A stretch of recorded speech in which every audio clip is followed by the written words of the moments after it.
Hello and welcome to Face, where we look at the world's news from the Central Eastern European perspective. I'm Anna Kalczynska, and joining me tonight is Adam Jasser, Deputy Director for News at TVP World.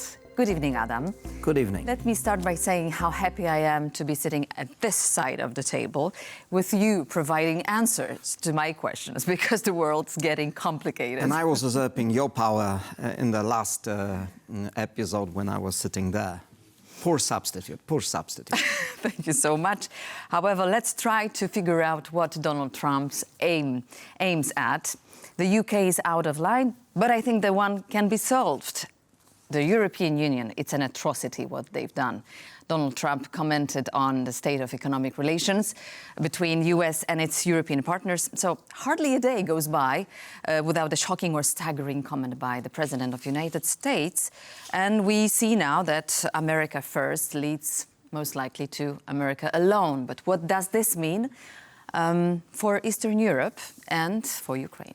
There were several developments over the weekend, as you rightly point out. Mr. Trump and also members of his administration keep saying all sorts of different things about Europe, about Ukraine, about peace. And, if you look at the tariffs discussion, it's not just an economic story, really. Trump is obsessed about the deficits, the trade deficits. And yes, America has huge trade deficits, but not without reason.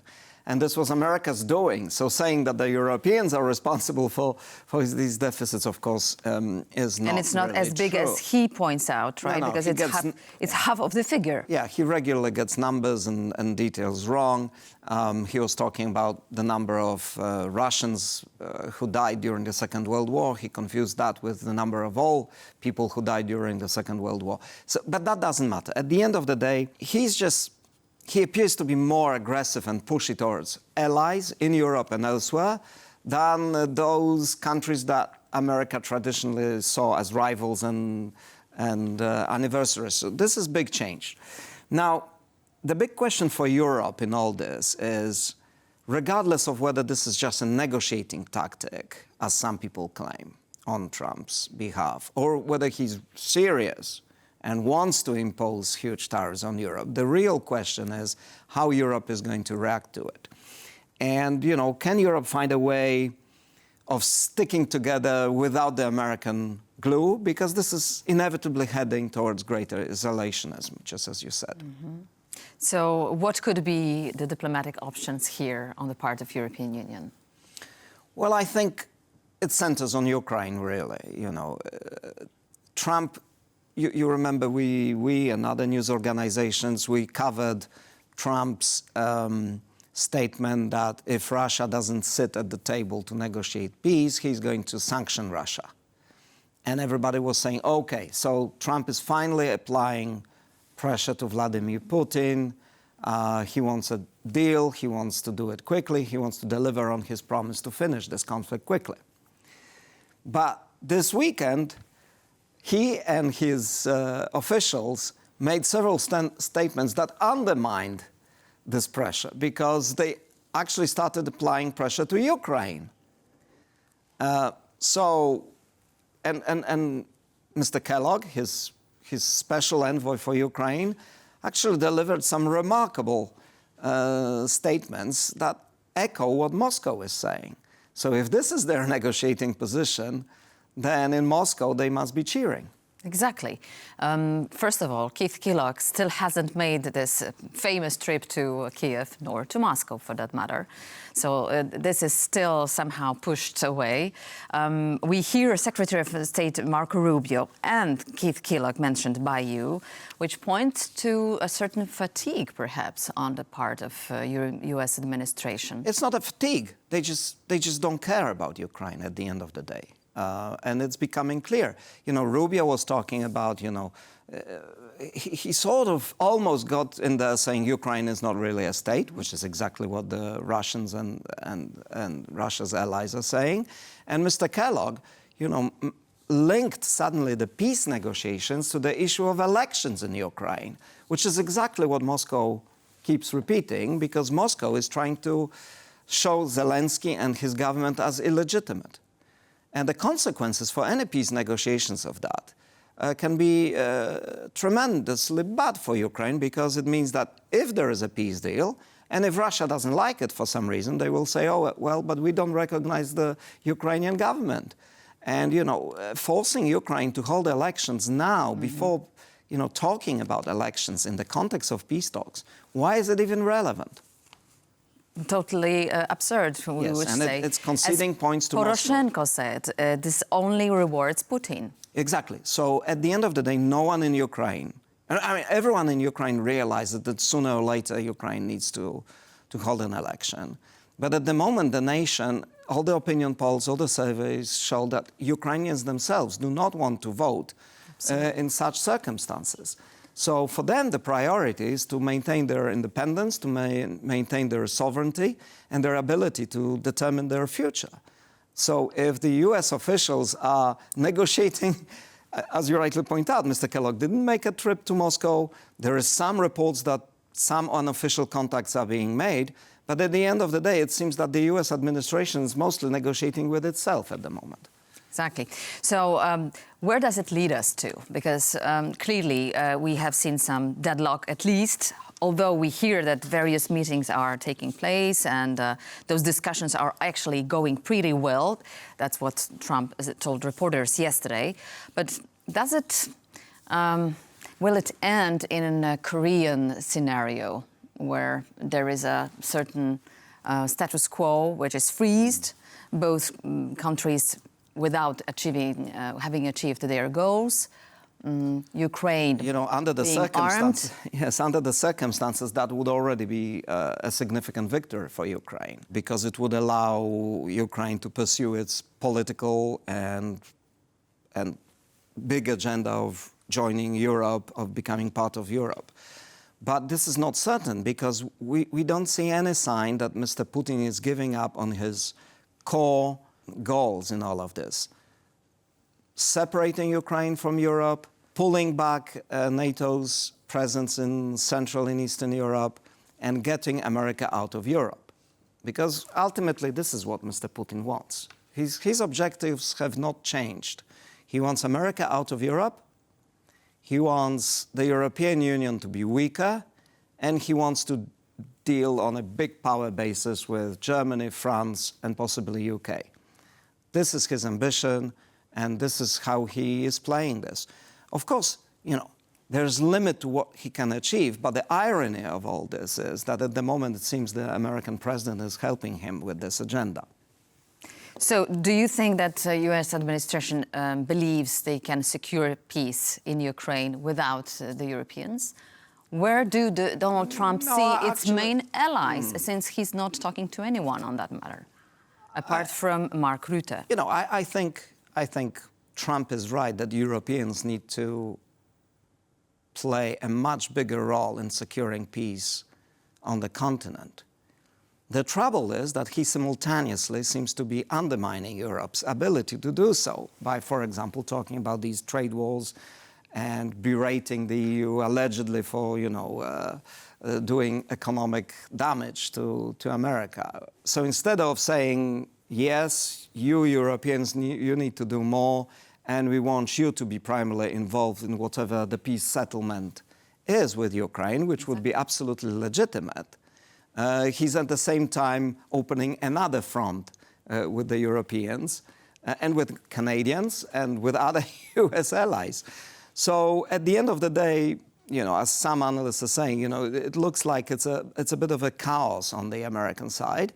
Yes, Trump knows what he wants to achieve, but the aftershocks and the consequences may be that America's role is going to diminish in European affairs. Now, the real question is, are Europeans prepared for that?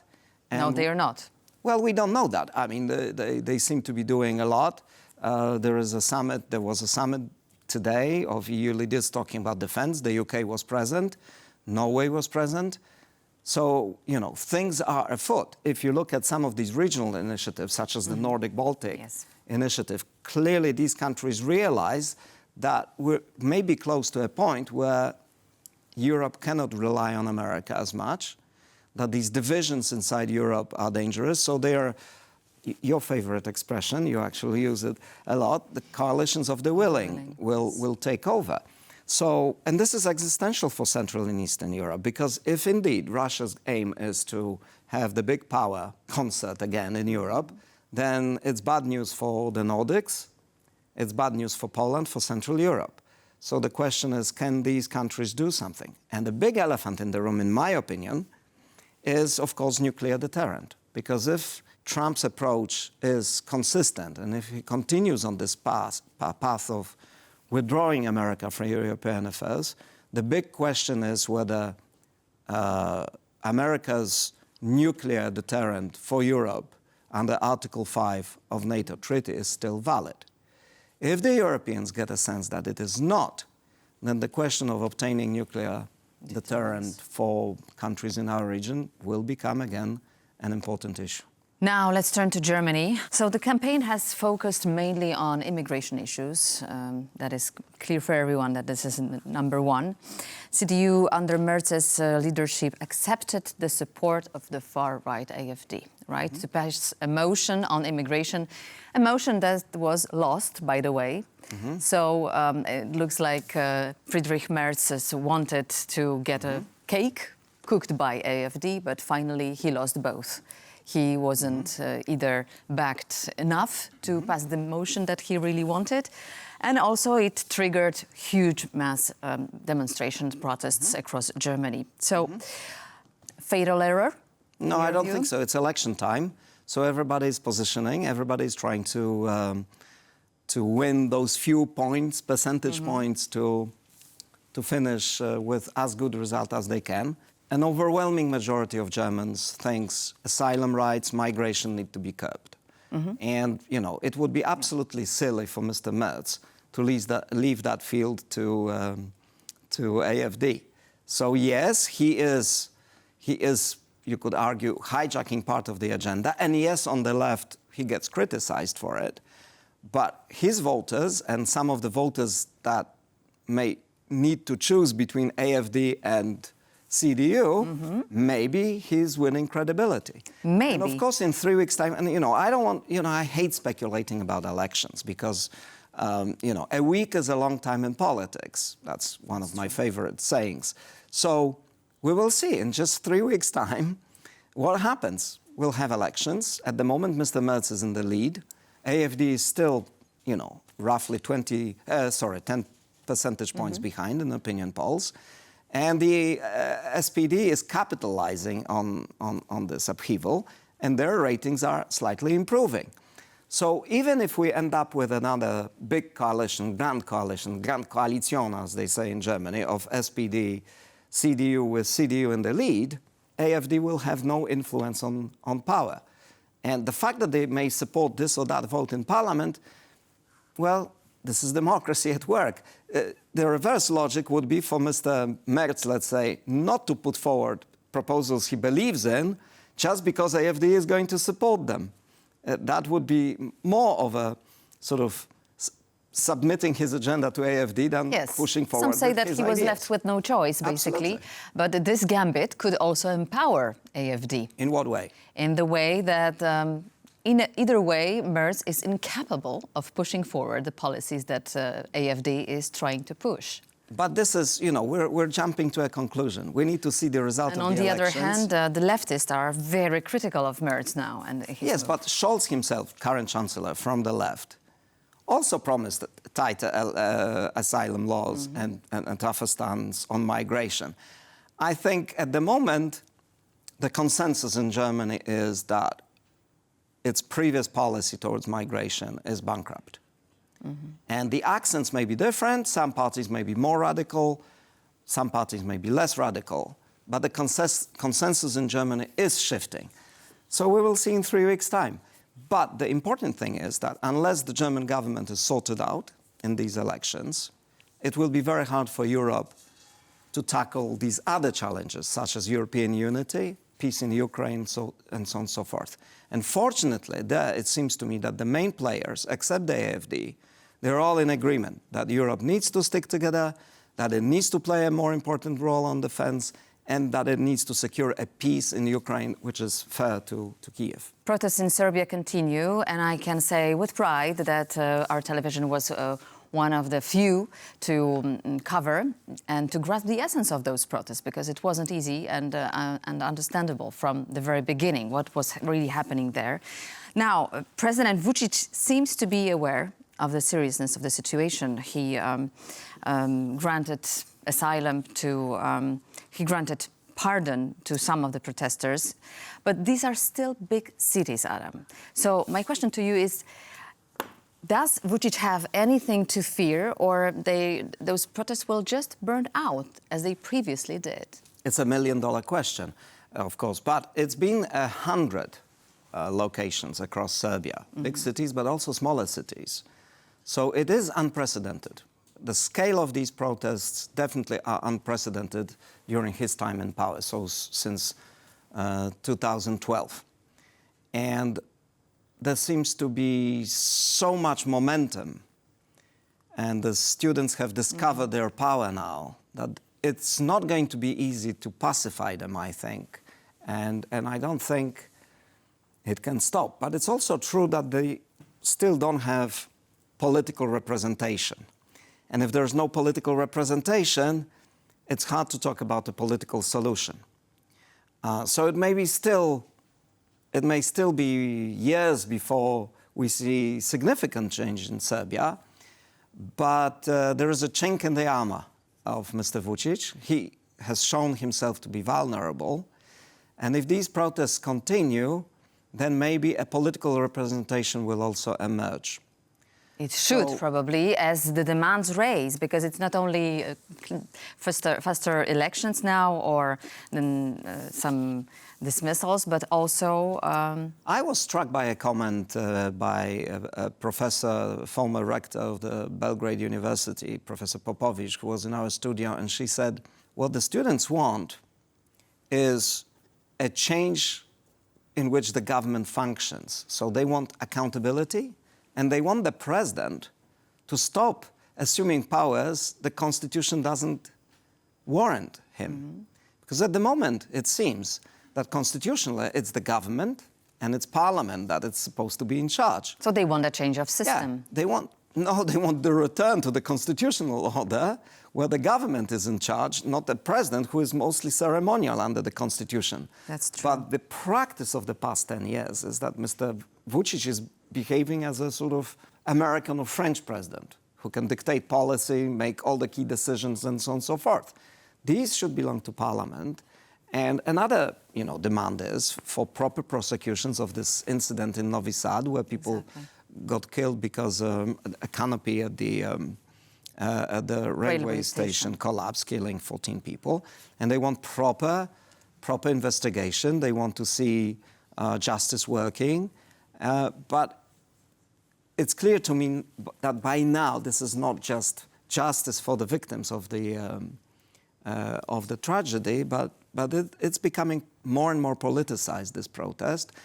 And another significant factor, I think, is that wider and wider groups of society, not just students, are joining in these protests. So in a sense, society is becoming much more political. Mr. Vucic kept the Serbs under some kind of sedative, you could say, for many years, saying, you don't worry about things, I take charge of things. Economically, life is improving in Serbia, which is true, by the way. And you don't worry, I deal with the big powers outside, I deal with the EU. Yeah, and you just don't worry. And suddenly, Serbs are discovering the meaning of politics again. To end, Adam, I would like to quote none other than Viktor Orban, because this is a European leader, right? Beautiful sentence that I think will stay with us for a longer time. The Americans don't want sanctions, they want peace. And the Europeans want sanctions instead of peace.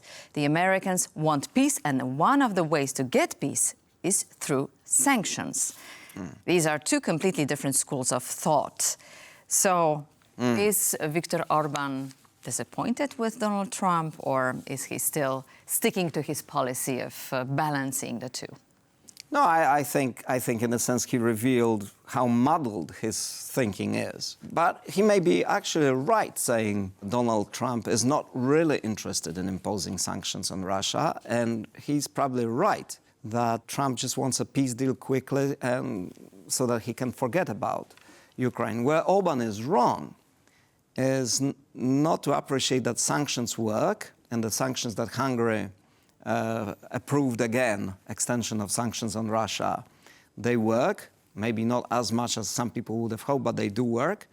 And that, this is one of the tools Europe has to leverage Russia. So he's, of course, inconsistent in his thinking, but it also, in a sense, he's beginning to realize probably that if America doesn't care about Ukraine, if America doesn't care about Europe that much, it certainly doesn't care about Hungary as well. And at the end of the day, Hungary, its home is either in Europe or in some other configuration with Russia in charge. Adam, thank you very much for today's episode, and that concludes our face-to-face edition tonight. And thank you very much for watching. Please stay tuned to TVP World for more. See you soon.